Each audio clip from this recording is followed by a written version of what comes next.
I, Brian Davidson, am a late bloomer. In high school, I was a boy, not a man. Despite my pretty face, I was short and chubby. It wasn't until my freshman year of college that I began to mature, but then it was the most striking transformation my doctor had ever seen.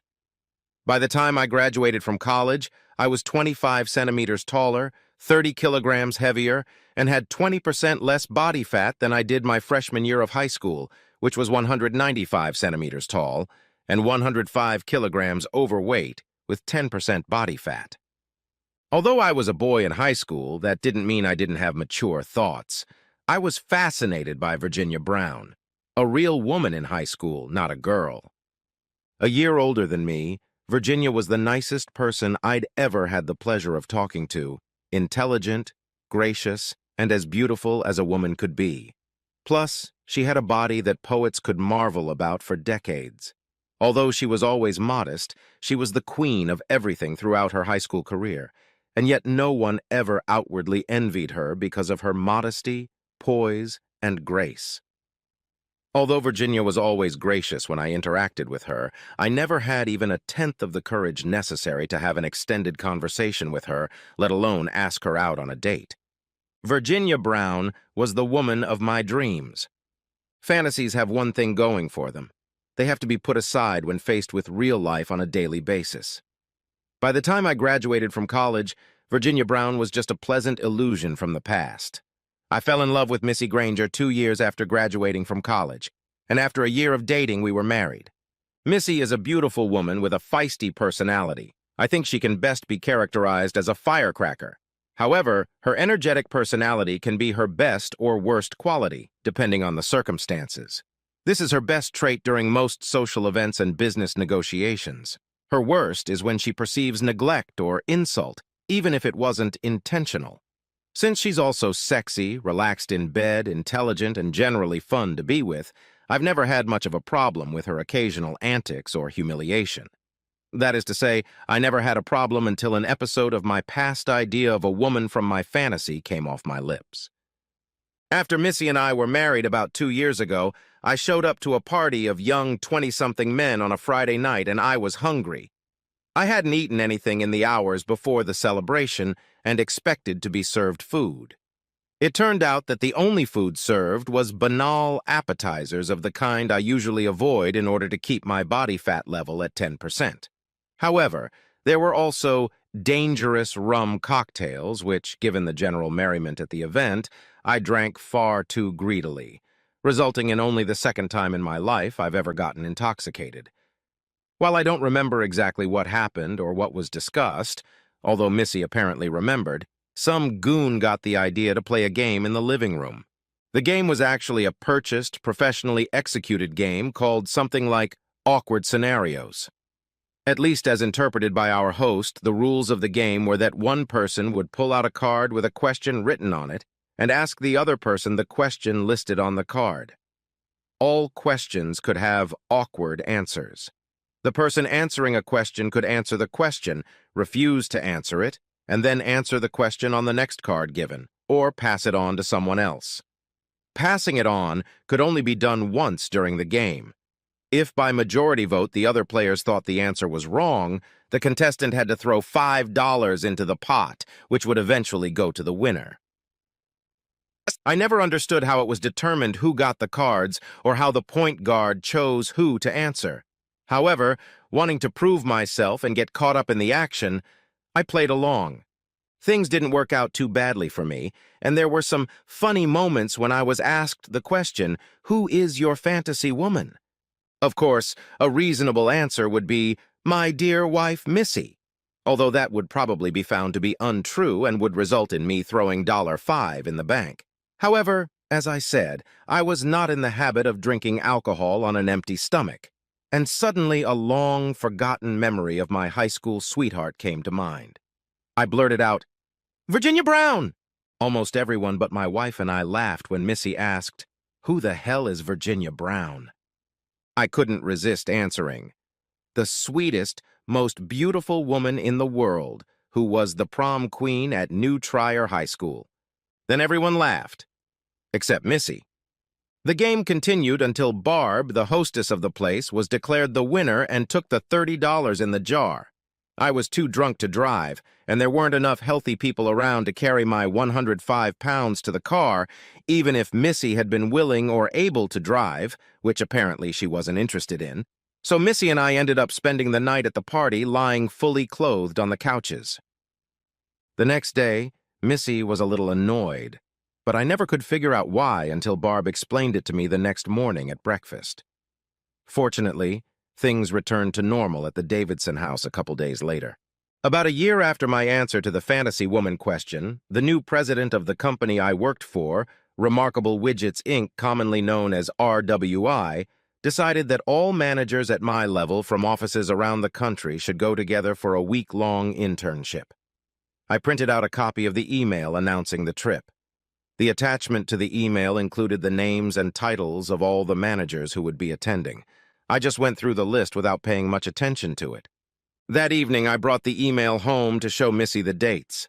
In keeping with her predilection for detail, she read it more carefully than I did. "Is this Virginia Brown listed here the woman of your dreams?" Missy asked snidely after looking at the attachment. Since I hadn't looked through the list thickly, I had no idea if that name was there, although Missy obviously didn't believe it when I told her that. When I looked at the list carefully, I found that Virginia Brown, Milwaukee office, was only one name away from Brian Davidson, Lake Forest office, since Lake Forest was a suburb of Chicago, where I worked, and only 60 miles from the Milwaukee office. Looking at the list, I shrugged and said, "I doubt it. It's a pretty common name, and by now she must be about 28 years old, and of course she's married and has a different last name." "Why? Because she's so attractive," Missy growled. "What's with the demeanor?" I asked. "Isn't she the woman of your dreams?" Missy growled back again. We had what I hoped was a minor spat after that, but it turned serious when I tried to have intercourse that night, and Missy coldly refused and commented, "I don't want to be a surrogate love interest for you. Damn, Virginia!"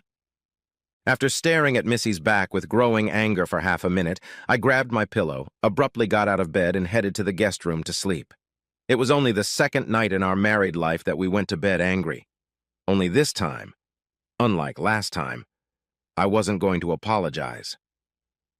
For the entire next week before we left, the relationship was cordial, albeit a bit icy. At least Missy didn't bring up the subject of surrogate love again, and we even had sex 2 nights before I left. I'm not sure exactly why I did it, but during our 2 sexual escapades, I gave it my best shot and had turned Missy and myself into smoldering coals by the next morning. Missy's goodbye kiss was only fleeting, but I was determined not to let her negative attitude piss me off. I was sure I'd come back with a picture of a different Virginia Brown than the one I'd gone to high school with, and I hoped the Virginia Brown who worked at RWI was 50 years old, 20 pounds overweight, and warts all over her face. When I got to the Boundary Waters area in northern Minnesota, most of the other RWI managers were already there. I knew 4 of the 20 expected. Unfortunately, one of those I knew was Virginia Brown. Although I had hoped it would be another overweight Virginia Brown, this was the woman of my dreams. Even more unfortunate was the fact that, if it was possible, she looked even sexier than she had in high school. The only good thing was that she didn't recognize me. And how could she, since I was now tall, muscular, and trim, not the short, chubby, flabby kid from New Trier High School? Remaining as friendly as ever, Virginia quickly became the star in the group. For the first 2 days, I noticed her looking in my direction with either a puzzled look or a smile on her face, but I tried my best not to meet her gaze. It was very hard to suppress the fantasy woman feeling in me, especially when she wore, thankfully not all the time, Daisy Duke shorts or bikini swim trunks that emphasized her long thighs and firm ass. On the 3rd day, the dam broke. After we pulled our canoes ashore and took a lunch break, I tried to find a rock to sit on for safety. No sooner had I lowered myself onto it than a goddess appeared with a wide smile on her face. "Brian, isn't it?" She grinned, sitting down next to me and stretching her delicious legs out in front of her. Yeah. Virginia, isn't it?" I answered, thankfully not as slurred as I had been in high school. You know, Brian, I've been trying to figure out why I recognize your face, and I think I figured it out, she chuckled. Really? Was my lame answer. I knew Brian Davidson from New Trier High School in Winnetka, Illinois. Could that have been you? I did go to New Trier, I replied. Did you? Yes, I did. You remember Virginia Brown? That's me. I think I was 1 grade older than you? I knew the question was settled, so I pretended to understand. Oh, yeah, you looked familiar. You were a cheerleader or something, weren't you? I weakly replied. After that, we chatted like old friends while I struggled to keep something on my lap so she wouldn't see the unwanted tent that had formed in my groin. She made a few remarks about how well I had matured and what a muscular physique I had, which probably caused me to blush profusely. Unfortunately, Virginia began to treat me much friendlier than the other men on the trip, and did her best to team up with me in bonding exercises and make me her partner during the canoe trips. The canoe trips were particularly unpleasant because she sat on the bow and I admired her perfect ass and golden hair poking out from under her helmet and, in between, her entire perfect body.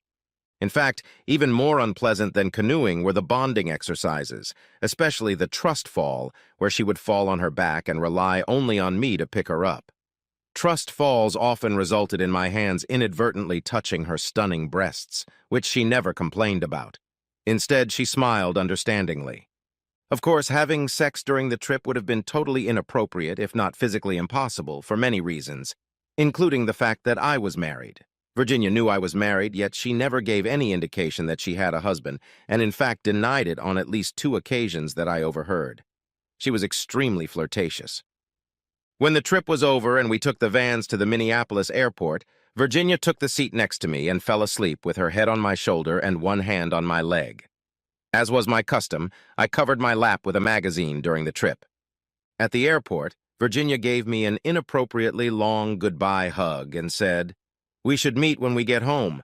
You're only 80 kilometers from my house." "I'm sure Missy would like that," I replied, trying hard not to suggest any relationship other than platonic. When I got home, the first question Missy asked, completely direct, without any pretense or foreplay, was, "So, was Virginia Brown the woman of your dreams?" "Would you please stop there already? We've had this discussion before." A cavalier remark made when I was drunk for only the 2nd time in my life cannot be taken as gospel. I had a high school crush on her. I am married to the love of my life and am now an adult. I don't have any feelings for her. However, to answer your question, yes, that was the same Virginia Brown who went to New Trier High School, and she still looks pretty good, I snapped back. "Did you get to have her?" Missy perked up. "Where the hell does that come from?" I replied. "No, I didn't sleep with, fondle, or kiss her. I'm married to you, bitch, and I'm not cheating." After exchanging a few more pleasantries, I tried to defuse the situation, but with limited success. At least I got Missy to have dinner with me, and that night I induced her to have sex and tried my best to show her that I must have been chaste since I had given her nearly a dozen finishes. Things were quiet in the Davidson household for a few weeks before all the shit really spilled out. The RWI CEO, a wise man, sent out a photo album of the adventures captured on the trip to everyone's homes. Unfortunately, Missy got home before I did, got the mail, opened the envelope with the photo album, and looked through it. I probably only touched it 3 or 4 times on the entire trip, unless you count the car ride back to the airport and the unsolicited Virginia hug when we got there. Sure enough, in one of the pictures, I was holding her hand as she stepped out of a canoe that wasn't properly strapped to the shore, and she had a big smile on her face. There were other photos that captured both of us, although we were not touching each other. However, the photos were of high quality and clearly showed Virginia's beauty. When I got home the day the album arrived, Missy was nowhere to be seen. However, there was a sticker attached to the picture of me helping Virginia out of the canoe that read, "Looks like you at least mentally slept with her." Missy never showed up that night, but I never even bothered to call her cell phone. If she was pissed off about the pictures, I was even more pissed off at her for her distrust and completely unbearable attitude. I didn't know for sure where this was going, but if she didn't have a different attitude, it wasn't going to end well. I left the photo album where it had been when I got home the next morning as I left for work. When I got home the next evening, Missy still wasn't home. We had to work things out. Either she would completely change her position or I would file for divorce. Since I didn't know when she would be home, and I certainly wasn't going to call her to ask, before leaving for work the next day, I set up the alarm system in our house so that it would send me a text notification when the alarm code was entered correctly.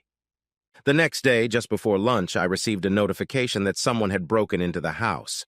Obviously Missy, since she was the only one with the key and code to disable the alarm.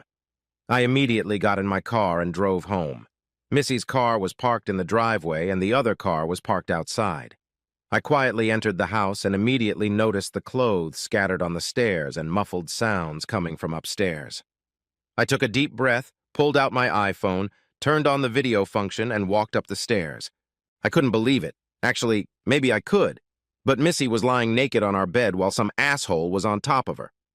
I quietly walked around them, videotaping everything that was going on and making sure I had a good view of both of their faces. The asshole finally noticed me and yelled, "What the hell?" Missy looked in my direction and yelled. As calmly as possible, but with as much sarcasm as possible, I said, "Don't mind me, I'm just packing."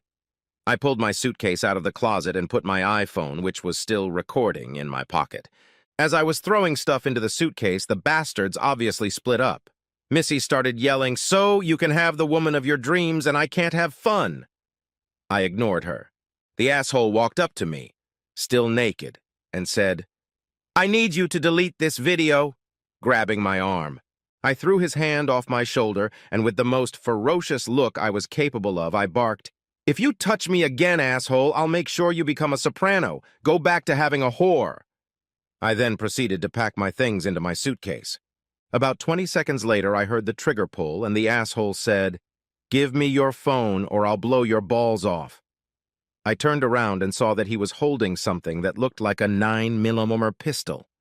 He obviously wasn't thinking straight because he was standing too close to me for the gun to scare me. I pretended to be scared and nervous. I said some bullshit like, "Please don't shoot. Whatever you want."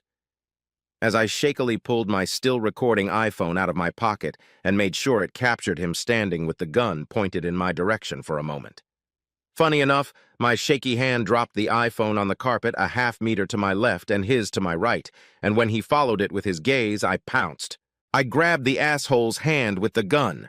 I thought I heard Missy squealing in the background and pointed the gun at him, knocking him to the floor. I squeezed the trigger above his finger as we hit the floor, and the gun was pointed at his left shoulder. The sound of the shot making a large hole in his shoulder was deafening, and he dropped the gun, screaming in pain. I pulled out my iPhone, it was still recording, and got a video of him rolling on the ground, screaming, and me kicking the gun under the bed so he couldn't reach it. By now, Missy was screaming and sobbing uncontrollably. I finished packing, closed my suitcase, turned off the record function on my phone, and dialed 911 as I walked down the stairs. I told the 911 operator that she needed to send an ambulance and police to my address and then terminated the call. I then emailed the video to my email address, my attorney's address, and my accountant's address. I put my suitcase, home laptop, and a couple other things from my home office in the trunk of my car and sat on the porch waiting for first the paramedics and then the police to arrive. I told the paramedics where to find the asshole and about the gunshot wound to his left shoulder, and told the police that the gun was under the bed, so the asshole probably couldn't reach it anymore, but to be careful. Missy must have put his boxers and pants on the asshole, because when he was carried out on the stretcher, he had them on, but no socks, shoes, shirt, or sports jacket. His eyes were glassy, but I'm sure he saw me smile and wave at him. By the time the first two police officers on the scene had gone downstairs, a forensics team, another patrol car, and a plainclothes car that looked remarkably similar to the one on the street had arrived. The two cops, who had the perp's gun in a plastic evidence bag, a shoulder holster, and some paperwork, talked to the two plainclothes cops for a couple minutes. The plainclothes policeman then approached me. I started up the video on my iPhone again. "What happened upstairs?" the older of the two policemen asked. "I came home and found my wife sleeping with some guy I had never seen before. I videotaped them, and as soon as they saw me there, I told them to just ignore me while I packed up. As I was packing, this asshole who had my wife pointed a gun at me and told me to give him my iPhone. I lunged at him, knocked him to the floor, and his gun went off, putting a big hole in his shoulder. I then shoved the gun under the bed, finished packing, and called 911. I have it all on video, I answered. Did you know this guy was a cop? The younger of the two asked, with a very snide look. I was quiet for a second, looking at the younger cop, stood up and said, "Change your fucking tone or this interview is over. Understand, asshole?" The young cop didn't like my hostility, but the older man seemed to calm him down. "We're just trying to gather facts," he said, answering the jerk's question. No, I didn't know he was a cop, and I still don't, because I haven't seen any evidence that he is. He didn't identify himself as such when he pulled a gun on me and threatened to shoot my balls off if I didn't give him my iPhone, I growled. At that moment, I saw a ragged girl being led to one of the police cars. The elderly policeman said, "We would like to take you to the station for questioning." I replied, "Okay, I'm parked in the driveway. I'll follow you." "We can't do that. You have to come with us," he objected. "One of you can come with me if you don't trust me, but I'll take my car so I have transportation when I leave." "I'm not getting in your car until you arrest me, and if you do, I'll sue the city for unlawful arrest," I said calmly. The young cop started to protest, but the older one said, "Okay." I asked the CSI to lock up the house when he left and gave him a spare key from my house. Then, on my way to my car, I emailed the video I had taken on my porch to the same addresses to which I had sent the bedroom video, and emailed my lawyer to have someone meet me at the station, the address of which I had gotten from the older cop. As I drove, my iPhone was still recording our conversation. I didn't answer any questions about the case, telling the cop I wanted it all videotaped at the station, but did talk to him about the Bears not having a quarterback and passer and the Cubs having trouble hitting. In the interview room, I insisted on waiting for my attorney and written confirmation that the entire interview was being recorded before we began. A female criminal defense specialist from my attorney's office arrived just 5 minutes later, and we began. My attorney had already downloaded the bedroom video to her phone, plugged the phone into the projector she had brought with her. I really liked this woman's preparedness, and scrolled it on the wall of the interrogation room for the 3 cops in the room, an elderly plainclothes cop, an assistant police chief, and an internal affairs cop. My lawyer scrolled the videotape 3 times. The first time without my commentary, the second time with my commentary, and after many questions, the third time with additional commentary. After 2 hours, they asked all the legitimate questions that could be asked. When there was a lull in the questioning, I took the bull by the horns and said, "Okay, I'm out of here. I need to find an apartment. I want Detective Frank McHale, the cop who had my wife, to be charged with assault with a deadly weapon, especially since it's clear from the bedroom videotape that he never called himself a cop." The cops groaned, but the internal affairs woman nodded. "Yes." My attorney then forwarded the bedroom videotape to 3 email addresses the assistant police chief had given her, and I left, warmly thanking the attorney who had attended the interview. The next day, I went to my regular attorney. He had a divorce specialist from his firm with him, and I told them I wanted to file for divorce as soon as possible on the grounds of adultery. I then got a lesson in Illinois divorce law. "The only grounds for divorce recognized in Illinois are irreconcilable differences," said the divorce specialist. "Normally, it is not necessary to prove that irreconcilable differences exist, and a divorce will be granted if both spouses agree to end the marriage. However, if one spouse objects to the divorce, it can be shown that adultery is the cause of the irreconcilable differences, and if the plaintiff can prove that the marriage is irretrievable because of those differences, the divorce will be granted." "So only if she objects to the divorce can I charge her with adultery?" I asked. "That is correct," he replied. "Then let's hope she'll contest it," I grinned. "File a lawsuit as soon as possible." Both attorneys agreed that they would. I quickly found a furnished apartment near my office. Through my attorney, I formally notified Missy that I would no longer contribute to the mortgage or utility payments on the house unless she agreed to put it up for sale immediately. After we had not communicated for weeks, except for her note in the photo album, and she yelled at me when I caught her having sex, 2 weeks after she had been served, Missy decided to condescend to talk to me. She left 4 messages on my cell phone and 5 texts before I responded to her with a cryptic message of my own. All messages are routed through attorneys. Never contact me directly. My prayer was answered when Missy contested the divorce. I immediately asked my attorneys for a DVD of the bedroom video and a copy of the police report and the document accusing her of adultery. Missy made another mistake by asking her friend Kathy to call me in a foolish attempt to get me to talk to Missy.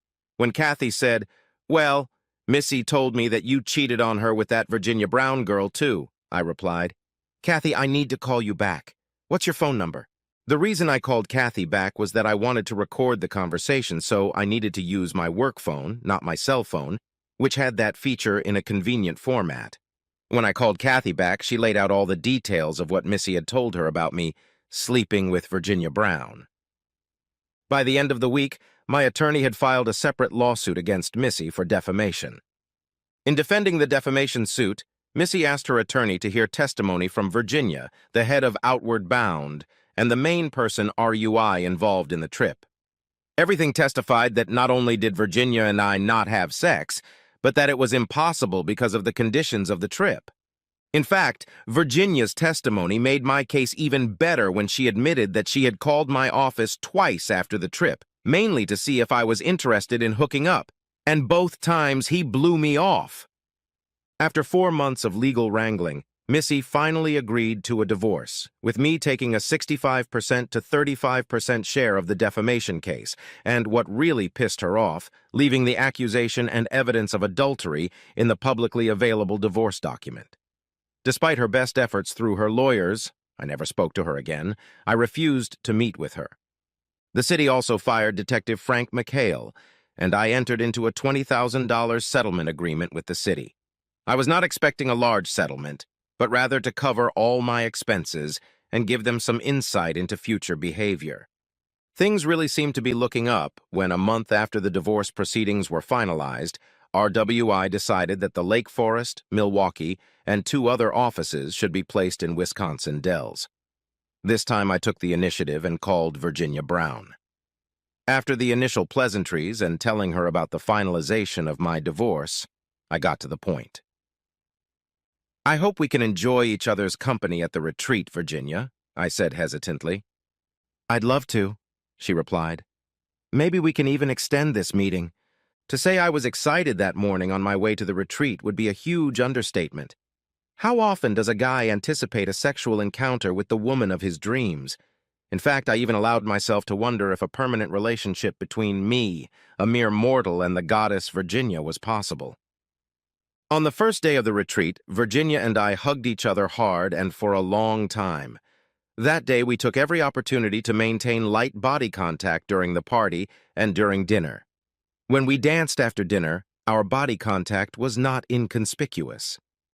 At about 9 p.m., Virginia whispered in my ear, "Why don't you meet me in room 405 in 10 minutes?"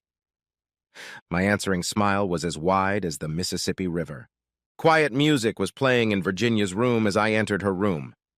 Luckily, she only wrapped her arms around my neck and kissed me passionately as I grabbed and squeezed her bulging ass.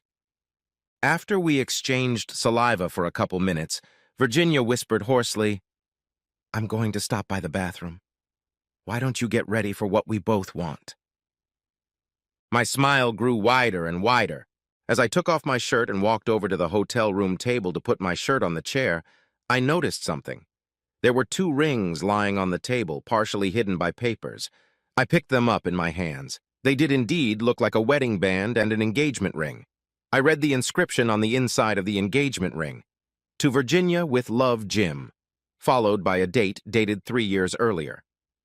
"She told me she wasn't married," flashed through my mind as I started buttoning my shirt. I was just finishing buttoning the cuffs when Virginia came out of the restroom naked, save for a smile and a diamond bracelet. It was by far the best body I had ever seen. Her smile began to fade when she saw that I was fully dressed and not smiling. "What's wrong?" she asked. "I thought you were single. The wedding ring on your desk tells a different story," I replied calmly. "And why is your last name still the same as it was in high school?" After a meaningful pause, Virginia said, My husband and I have an open marriage, and after we got married, I kept my last name for many reasons. Really? I replied, pulling my iPhone out of my pocket. Give me his cell phone number so I can make sure you're in an open marriage. Virginia looked puzzled and slightly annoyed. After another meaningful pause, she smiled and said, "Don't be such a Boy Scout, Brian. You've been dreaming of this moment for years." I put a fake smile on my face and replied, "Yes, of course," looking at the perfect shape of her breasts. I walked over to her, imprinted a scalding kiss on her lips, while massaging her magnificent mammary glands for a minute and then pulled away. As I was leaving her room, I heard her scream, "Where are you going?" After my shower, I packed my bags, called my assistant manager and told her that I had a family emergency and would not be able to stay for the retreat. On the way home, I cursed my situation. Both my wife and dream woman were cheaters. After half an hour of inner turmoil, I decided to find a simple, quiet, mediocre woman who would cause far less drama than a firebrand like my ex-wife or a dream woman like Virginia.